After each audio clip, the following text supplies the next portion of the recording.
నాలుగవ వర్ణం తరించిపోవటానికి మూడు తేలిక మార్గాలు ఇవే. తేలికగా తరించగలిగినటువంటి వాడు ఎవరు అంటే ఒక్క నాలుగవ వర్ణానికి చెందిన వాడే.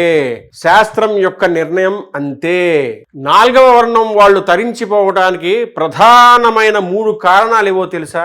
1, ఏది కులవృత్తియో ఆ కులవృత్తి చెయ్యడంలో దోషం రాదు. 2, అన్నిటికన్నా మనసులో దయ కలిగి ఉండటం అనేటటువంటిది ప్రధానమైన ధర్మం. అందరికీ సమాన ధర్మములు ఉంటాయి, అది కొంతమందికి కాదు, అందరికీ. అందులో దయ ఒకటి, మనసు యందు దయ కలిగి ఉండటం.